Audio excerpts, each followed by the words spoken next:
Hello, I'm Mark Ells, Barnstable Town Manager, and this is my Town Manager communication for October 6th through October 17th. The town has received a citizen's petition pursuant to Section 8-9 of the Town Charter requesting a meeting of the voters. The citizen's petition has identified 5 topics related to the Park City Wind and Commonwealth Wind offshore wind projects, and those will be the topics discussed at the meeting. Section 8-9 of the Charter, relevant to open meetings of the voters, states that the Town Council may call meetings of the voters of the town upon a request in writing of 300 voters, and that sets forth the specific purpose of the meeting, and the Town Council shall call the meeting of the voters.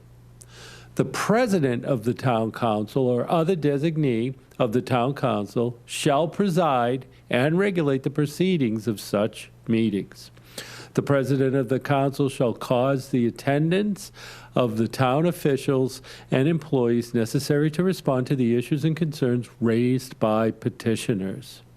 Working collaboratively with the proponents of the petition, the Town Council President, Vice President, and myself have agreed to hold an in-person meeting on Monday, October 23rd from 6 p.m. to 9 p.m. at Barnstable High School. The Town Council President is looking to identify a suitable moderator for the meeting and hopes to bring a recommendation to Town Council for approval this Thursday. In accordance with open meeting law, we will be posting the meeting as a separate special Town Council meeting, open meeting of the voters. You can go to the town's homepage, and right across the top, it will notify anybody who visits our homepage of this meeting. It's also now in our calendar of events. Staying with wind for a moment, there are 3 separate wind power projects ongoing in Barnstable. Each project is proceeding separately from the other. The first is the Vineyard Wind project landing at Colville's Beach that's in its final stages of construction and expected to be completed in the near future. The second and third, which are the subject of this special meeting coming up, second being Park City Wind project, which is a proposed landing at the west end of Craigville Beach. The Park City Wind project is in the latter stages of permitting, primarily with the state's Energy Facility Siting Board, and then locally before our Barnstable Conservation Commission. The town has been informed by Park City Wind that it plans to terminate its power purchase agreement with the intent of rebidding the power purchase agreement for the project in the future. As previously stated, the town has taken the change in the status of the power purchase agreement, along with other substantial changes, under advisement for legal review and appropriate action. And we'll let you know the results of that in the future.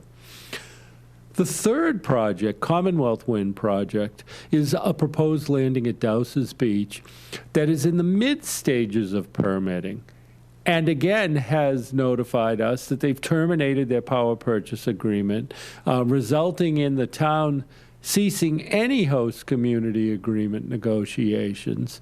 And furthermore, the Town Council has revoked the Town Manager's authorization to commence negotiations with the Commonwealth Wind for a host community agreement. Commonwealth Wind did notify myself that they intended to continue permitting for the project, and therefore the town did submit comments on the permitting relevant to the Mass Environmental Policy Act.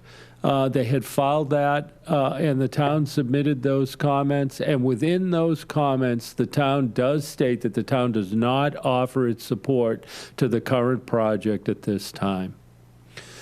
The Secretary of Environmental Affairs did issue a certificate on October 10th, 2023, and if you go into my newsletter this week, there is a link to that certificate. There's also all the comments made, including the town of Barnstable's.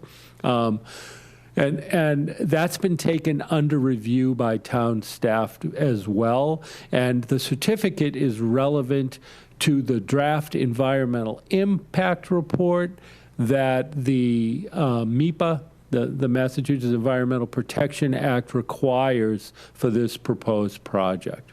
And we'll keep you advised as this matter progresses. We're proceeding with the budget action calendar for FY 2025. The action calendar in the budget calendar includes the meeting with the town council and school committee that's required by our charter, and that is on October 19, 2023. The town manager and the school superintendent have met and agreed to proceeding with the 60-40 split, as they have in the past years for relevant to growth dollars that we see in our community, and relevant to our proposed FY 2025 operating budget. Our Director of Finance, Mark Milne, will be doing a presentation for both our town council and our school committee on the upcoming FY 2025 proposed expenses and projected revenues. For information on fiscal year budgets, please view our Town of Barnstable webpage, and you can look at it on Open Budget. The Local Comprehensive Planning Committee recently kicked off Phase 2 of the Local Comprehensive Plan. Phase 2 of the Local Comprehensive Plan will include development of topic-specific and location-specific land use goals and a strategic action plan for achieving the community's vision that will build on the existing conditions plan and vision statement completed in Phase 1. The town is looking to diversify representation on the Local Comprehensive Planning Committee to ensure that the committee's makeup is reflective of our community's population, and was therefore seeking applicants, particularly from those diverse groups, to participate in this committee. The application period closed on October 13th, Friday, October 13th.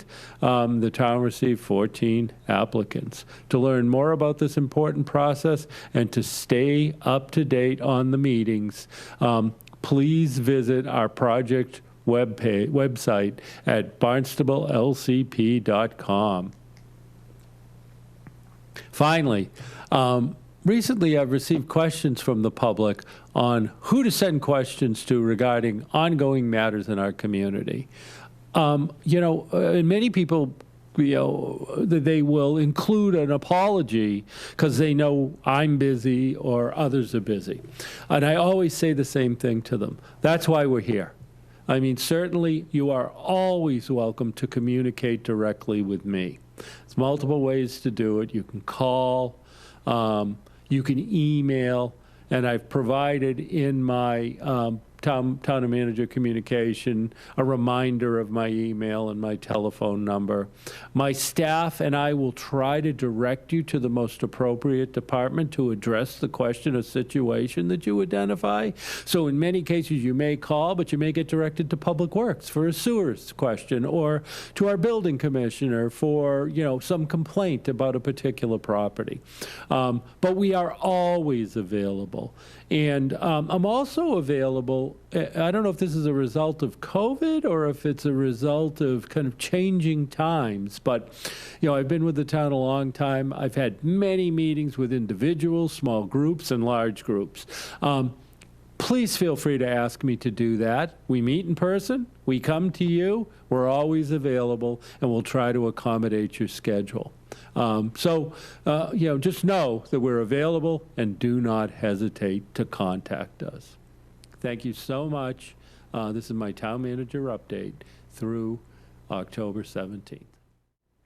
Hello, Kelly Colby, the Department of Public Works, and I will be walking you through our Water Resources Management update. We'll start with a look at the Route 28 East Sewer Expansion Project, which is currently underway. We are operating in what we're calling Phase 3, which requires a single direction detour of traffic utilizing West Main Street and Pitchers Way. This is the direction of traffic for those traveling eastbound towards Hyannis. So you would be detoured down West Main Street and then up Pitchers Way to be able to jump back onto Route 28. Permitted work hours per MassDOT are 8:15 to 5:30 p.m. I know we've been hearing some feedback from folks how important it is to have that 8:15 start time to allow for traffic in and out of the schools. So we continue to work with our Barnstable Public Schools and 5-Star Busing to ensure that traffic moves smoothly for all of our students. The contractor will continue to operate with 2 crews on Route 28 throughout the fall. On the next slide, we'll look at the sequencing of construction that remains for this project.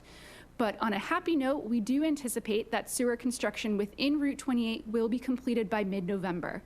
There is still some water main work that will need to follow the sewer construction, but we're certainly making progress on moving off of Route 28.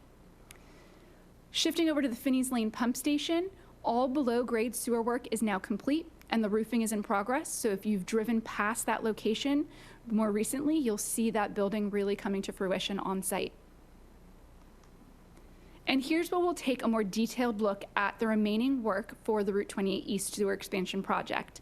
In green is all of the sewer work that has been complete, both force main, gravity, and also our services. In red is the remaining work. So as you can see, we have 1 crew currently, that first gold dot, just ahead of the Strawberry Hill Road and Route 28 East intersection. We'll be impacting that intersection this week, continue to utilize that detour down West Main Street through Pitcher's Way. And then we have another crew just shy of about Mark's Path, which will also be moving eastbound towards the water pollution control facility. So as you can see, there really is an area in between those 2 crews that detour is necessary. We're allowing traffic to flow from Hyannis into Centerville, and then anyone that's heading eastbound towards Hyannis will utilize the detour that's in place. So please just be patient and continue to pay close attention to traffic control on site as well as the detour signage to help you navigate around that active work zone. Everything in red is remaining. So again, as you can see, the 2 gold icons for our crews, that work they'll be completing through mid-November. And then we have a portion of Finney's Lane that we'll need to return to south of Waquaket Lane, and then a portion of West Main Street. So as we continue to fine tune our sequencing and construction forecasting, we'll come to Town Council and our community with updates on what road conditions and operations will look like for the remaining work to be completed. Next, we'll look at the Strawberry Hill Road Sewer Expansion Project.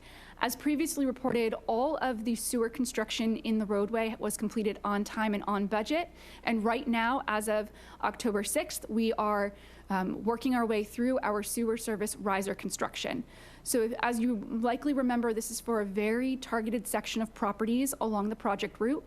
We're about 20% complete. And ultimately, these risers are going to add increased flexibility for property owners when they move towards connection into the new municipal sewer system. We do anticipate first connections coming this spring 2024. And then, of course, a question we get asked often is about restoration and paving of Finney's Lane along the Strawberry Hill Road project route.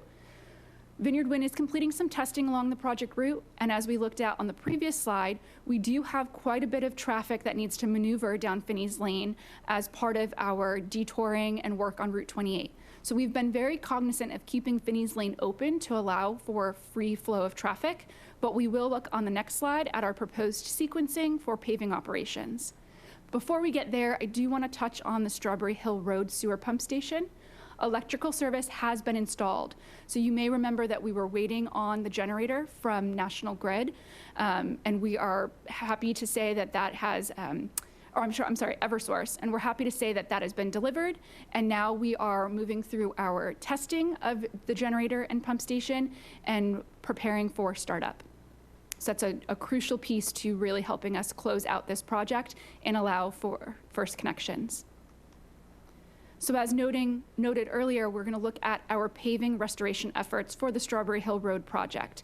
This is an anticipated schedule, so keep in mind that it may, ebb and flow as needs arise. But right now we are looking at section 1 in red, Addicks Lane, through a portion of that first part of Finney's Lane, to be paved as early as next week, or at least start the paving process and the prep work needed.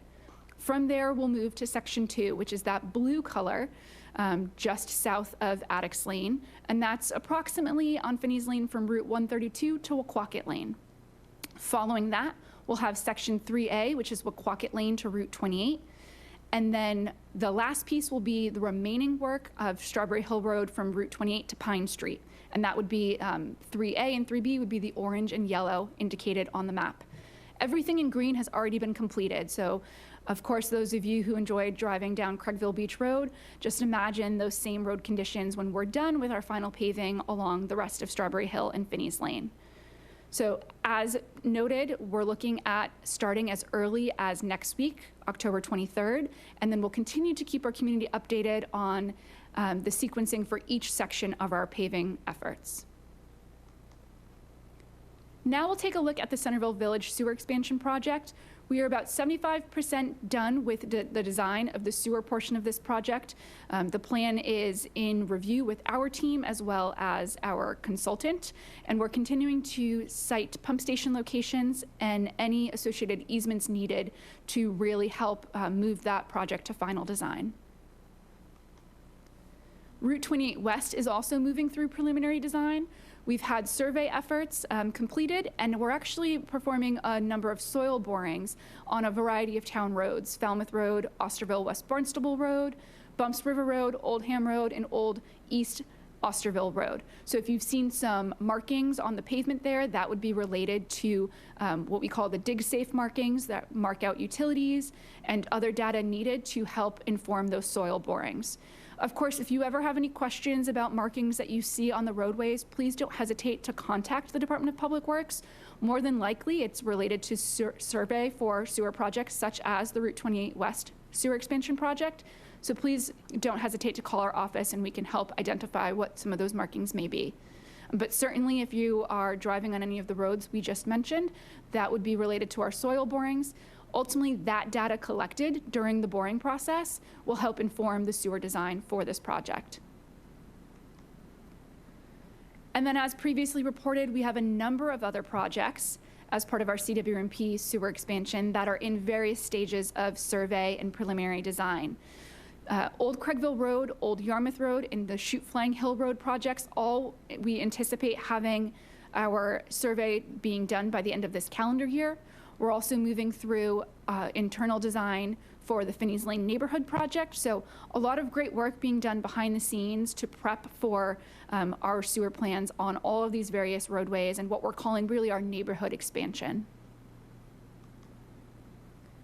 Now we'll take a look at the water pollution control facility. Solids processing upgrades continue to move nicely. We have our odor control systems in place, and we also have had some final paving of the septic receiving area completed most recently. We continue to paint the pipes and the walls in the actual facility, and then our SCADA automation and electrical programming continues as we really get ready to bring this project to final completion or substantial completion by this coming January. Looking at our nitrogen removal and headworks improvements project, we are in preliminary design at the moment. That phase will continue, and we anticipate moving into final design over the next several months. And then shifting to effluent disposal evaluation. Since our last report, we have retained CDM Smith for the next phase of work, and currently in progress is a water reuse and disposals alternatives analysis. Lastly, we'll take a look at water quality. Our water quality monitoring programs for both cyanobacteria at our ponds and lakes and our estuaries monitoring have been completed for this season. As a note, all data for the 2022 season was submitted recently to the Cape Cod Commission as part of our fiscal year annual report for the CWMP. That report can be found on barnstablewaterresources.com under our reports and documents page, and that data ultimately gets aggregated into the water quality data portal owned and managed by the Cape Cod Commission. So if you're ever interested in looking at how the data collected for these reports ultimately feeds into a larger portal, I highly suggest looking at the water quality data portal, which is also available through a link on barnstablewaterresources.com. And then in talking with our senior project manager, Amber Unruh, who manages pretty much all of these water quality initiatives and projects that we're going to be speaking about, we really wanted to take a look at some of the other projects that are on her roster that deserve a little highlight and attention. Right now, we've got two in particular that we were happy to share some reports and updates on, the first being Clamshell Cove Road stormwater improvements. This project in particular received a grant from the Natural Resources Conservation Service, NRCS, specifically to fund drainage improvements that will reduce stormwater inputs into the Shoestring Bay estuary. Initial planning and proposal development for that project is in progress, and we look forward to providing more updates in the near future. And then another, where we've heard a lot of support from our community members, is the Lake Elizabeth Fish Ladder and Culvert Replacement Project. Amber and the entire Department of Public Works is pleased to announce that, again, this project has also been awarded an NRCS grant, specifically to fund design and construction. Currently, we are reviewing the 75% design plans for the fish ladder and then initiating the design work for the culvert. So again, more updates to come on these important water quality initiatives in our community. That concludes our Water Resources Management update. Thank you.